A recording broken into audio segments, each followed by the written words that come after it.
बिस्मिल्लाहिर्रहमानिर्रहीम। कल जुमा का दिन है, 22 जुलाई है, और ये तय होना है कि पंजाब के वज़ीर आला कौन होंगे। बज़ाहिर तहरीक इंसाफ को अक्सरियत हासिल है। जमहूरी ममालिक में अक्सरियत हासिल करने वाली पार्टी का वज़ीर आला या वज़ीर आज़म होता है, इसमें किसी को शक नहीं होता। लेकिन पाकिस्तान में फ़ैसले जो हैं अक्सरियत की बुनियाद पर या अक़लियत की बुनियाद पर नहीं होते। यहाँ ख़रीदो फ़रोख्त होती है, ज़मीरों के सौदे होते हैं। यहाँ ताकत का पेंडुलम जो है वो कभी इधर होता है, कभी उधर होता है, और बसा औक़ात अक्सरियत मुँह देखता रह जाती है और अक़लियत हुकूमत साजी कर लेती है। हम सेनेट के इलेक्शन में चेयरमैन सेनेट के इंतखाब के मौके पर इसका नज़ारा कर चुके हैं। जब अप्रैल में पंजाब में हुकूमत बनी तो वो भी हमारे सामने है, और उसके बाद वो 20 अरकान को नाअहल करार दिया गया जिन्होंने वफ़ादारी तब्दील की थी, इस हुकूमत की तश्कील में किरदार अदा किया था।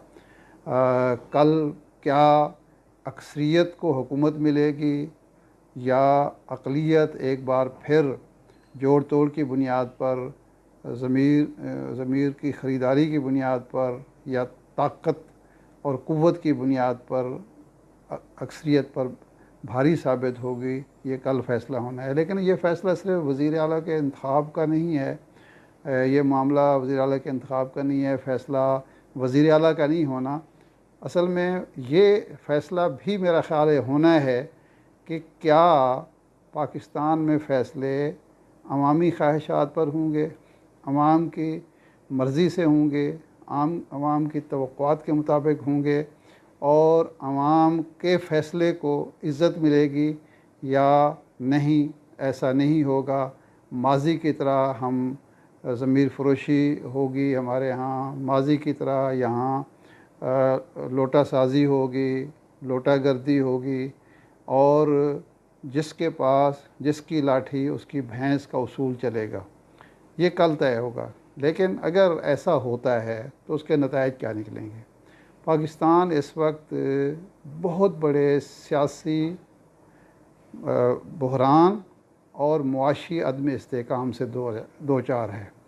आज चैम्बर्स ऑफ कॉमर्स की जो फेडरेशन है उसने ये कहा है कि पाकिस्तान श्रीलंका के हालात से दो चार है और हम दिवालियापन के करीब पहुंच चुके हैं। हमारी रेटिंग फिच ने और उससे पहले मूडीज़ ने जो है मुस्तहकम से मनफी कर दी है। डॉलर जो है वो काबू में नहीं आ रहा और पता ही नहीं चल रहा कि ये कहाँ जाके रुकेगा।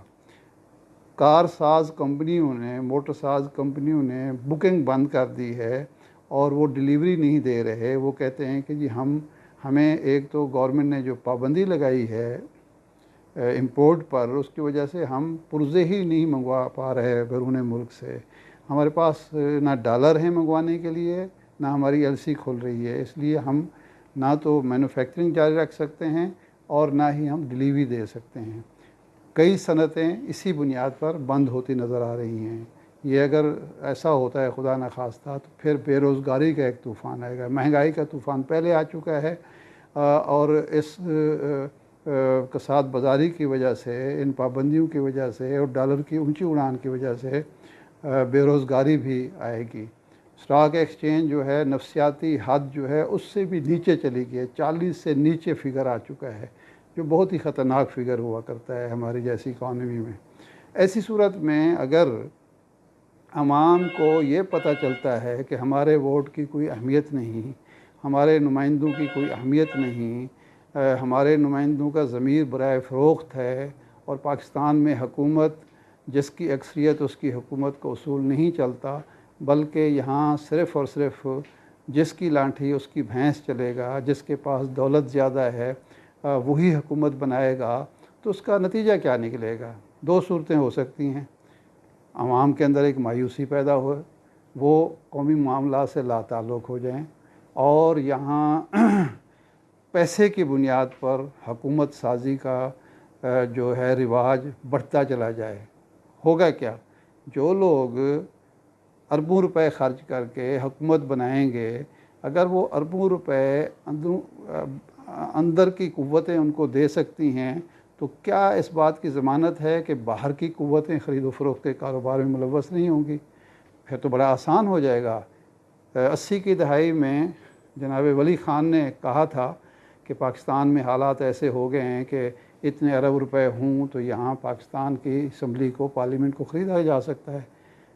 اب 40 سال گزرنے کے بعد بھی ہم یہاں کھڑے ہوئے ہیں کہ یہی الزامات لگ رہے ہیں کہ جس شخص کے پاس یا جس گروہ کے پاس اتنے ارب روپے ہوں وہ پارلیمنٹ کو خرید سکتا ہے، ارکان پارلیمنٹ کو خرید سکتا ہے، اور اکثریت، کسی پارٹی کو اکثریت حاصل کرنے کی ضرورت نہیں ہے۔ وہ خام خواہ جتنا پیسہ وہ انتخابی کمپین پر لگاتا ہے، جتنا پیسہ وہ باقی خرچے کرتا ہے، اس سے بجائے وہ جوڑ کے رکھے، بیٹھا رہے آرام سے، جب انتخابات ہو جائیں وہ اس کو جتنے ایم پی اے چاہیے یا ایم این اے چاہیے، 10 20 15 اتنے پیسے اس کے پاس ہونے چاہیے، اور وہ آرام سے حکومت سازی کر سکتا ہے کسی صوبے میں، کسی مرکز میں۔